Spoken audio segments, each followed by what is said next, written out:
Chapter 7. Unable to find much dry wood on the ground, Cole broke lower branches directly off the trees and fed the fire. The fire smoked heavily and stung his eyes whenever it drifted his way, but at least it helped keep away the swarms of bloodthirsty mosquitoes. As he gathered more wood for the night, Cole glanced over at Garvey's blanket lying on the ground. The at-oo would come in handy tonight if it got cold. Satisfied with the pile of wood he had gathered, Cole settled in beside the smoky, sputtering flames and gazed out toward the mouth of the bay. Suddenly, flashes of black and white sliced the water.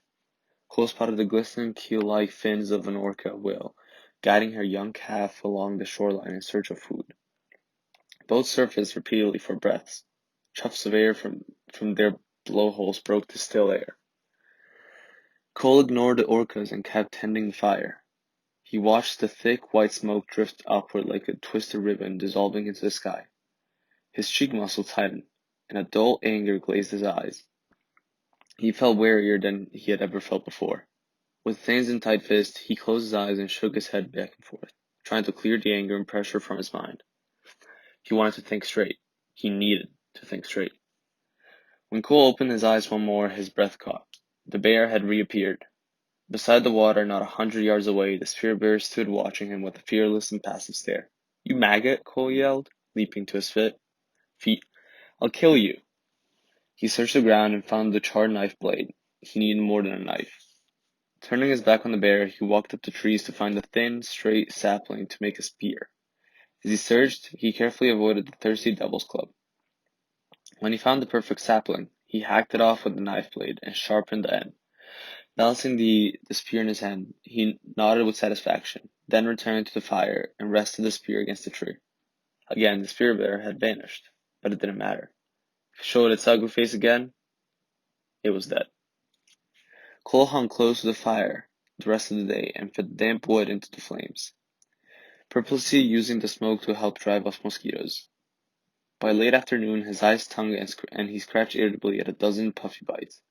Hunger gnawed at his stomach, but he ignored the craving. Instead, he hiked to the stream and drank his belly full.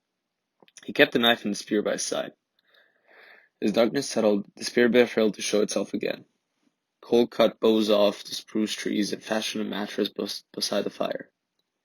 He huddled under the at-oo, curling into a fetal position to keep warm. This day had been easy. Surviving on this island would have been a piece of cake had he wanted to stay, especially with supplies. Cole rolled onto his back and gazed up at the sky. Stars glistened overhead like frozen fireworks. Curtains of northern lights out over the bay danced wildly under the Big Dipper. Cole turned his head and stared into the black nothingness of the shrouded woods. That was how he felt inside. Empty. There was no beauty. For 2 hours, his mind rolled with turbulent thoughts before he fell into restless, tortured sleep. Cole woke during the night to strange noises deep inside the trees. Loud splash sounded in the bay. He sat up and restoked the fire. As he coaxed the flames higher, his thought again focused on escape. This time, his escape would end differently. He would leave midday, right after high tide. By the time he cleared the bay, the receding current would help him wash away from the island. Then, it would be easy to make it to the next island. Still planning his escape, Cole again drifted off to sleep. The next time he awoke, he opened his eyes to an eerie stillness. It was as if the sky were holding its breath. The little sounds that normally filled the night air had quieted. Cole sat up and peered towards the blackness of the tree cover. Was the spirit bear prowling the shadows just beyond view? "You mangy dog," Cole shouted into the night. The night remained still. Cole lay back down and pulled the at-oo tightly around his neck. He adjusted a spruce bough poking him in his back. Still, sleep refused to return. As dawn came, the black sky turned gray, then clouded over, and it began to drizzle. Cole crawled swiftly to his feet, numb from lack of sleep. His breath showed in the crisp morning air, and the tight knot twisted at his gut. He needed food. The swim today would demand energy, but first he needed to build up the fire that he had burned down to hot coals. Cole gathered kindling as he swung his arms and stomped his feet to warm up. He knelt and blew into the embers. Gradually, smoke curled upward. He added more wood and coaxed the smoke into flames, then headed out in search of food. He found it easier to walk on the spongy grasses above the tide line instead of over the slippery rocks near the water. In one hand he held a spear, in the other he charred knife blade. When he reached the mouth of the bay, he spotted 3 seagulls picking at half-eaten fish in the rocks. He rushed towards the gulls, hollering and swinging his arms until the strutting scavengers abandoned their find. Squawking, they took to the air. With the complaining gulls circling overhead, Cole picked up the remaining of the fish. The front half had been bitten cleanly off. Cole glanced around for any sign of the spirit bear, but saw nothing. Still eyeing the trees, he held up his find. The gulls had mangled the fish, but big chunks of the fresh meat still clung to the skeleton. It wouldn't be quite burgers on the grill, but then this wasn't exactly Minnesota, either, Cole thought. Heading back toward camp. As he walked, he picked dangling guts and dirt from the fish. This was the meal that would give him the energy he needed to escape. When Cole reached camp, he jabbed his blunt end of a spear into the chest cavity of the fish and rotated it over the smoky flames. As the meat charred, Cole ripped off chunks and ate. He gorged himself until his stomach bulged. Then, he walked to the stream for another drink. Returning, he picked more meat from the skeleton. It might be a while before he ate again. The steady drizzle turned to rain. Cole wished the sun would come out again. He tugged at tightly around his shoulders and circled the fire to keep away from the drifting smoke. As he added branches to keep the faltering flames alive, he watched the rain pelting the icy gray waters of the bay. If only he could wait a couple of days for better weather, but he couldn't. By then, Edwin and Garvey would have returned to check on him. Cole crowded nearer to the fire. Already, he had been on his island one full night. He would leave today, and he would leave warm and full of food. With the heavy overcast, it was hard to judge time. Cole guessed it might be another 3 or 4 hours until high tide. Already he could see the water level rising. He rolled a big rock over beside the smoky flames to use as a chair.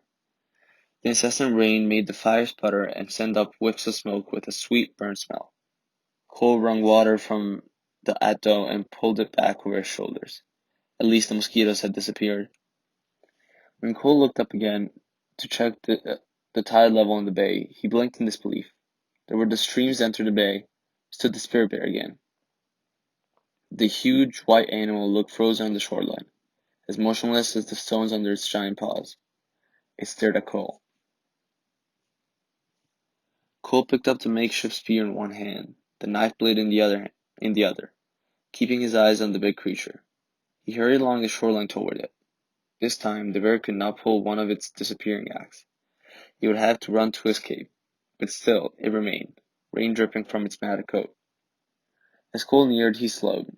Any second now, the bear would turn and run. Just in case it didn't, Cole raised the spear over his shoulder. Instead of fleeing, the bear shifted position to face Cole directly, head hung low. It waited. Cole hesitated, then kept inching forward. It puzzled him that the bear would hold its ground. It must be bluffing. Surely it would turn and run. If it didn't, it would die. He intended to kill it. Didn't the stupid moron know that? Get out of my face, Cole muttered, stopping less than 50 feet away. The bear breathed in deeply, but did not move. Go on, get, Cole challenged. Still the rain fell, and the bear remained. Cole drew the spear back, then hesitated to glance over his shoulder. No one was watching. He could easily back away from this bear, and not a single human being on the planet would ever know. Cole gripped the spear so hard his knuckles hurt. A lifetime of hurt. A lifetime of proving himself. A lifetime of anger controlled his muscles now. Again, he inched forward. Scarcely 20 feet from the bear, Cole paused one last time. Vapor from the spirit's beer breath puffed in tiny clouds from its wet, black nose. Raindrops headed on its white, bushy hair and dripped off in miniature rivulets. The bear waited calmly as if part of the landscape, like a tree or a boulder, not conceding 1 inch of space. Cole found courage in the spirit's bear stillness. It must be scared. Why else would it just stand there instead of attacking? Cole felt his smoldering anger ignite. He knew that soon life would be altered forever, one way or another. But nothing, in any cell of his being, allowed him to back away. If the bear did not turn and run, That left only one alternative. You're dead, Cole whispered. Even as he spoke, he started forward, gripping the knife and aiming the spear at the spirit bearer's broad white chest.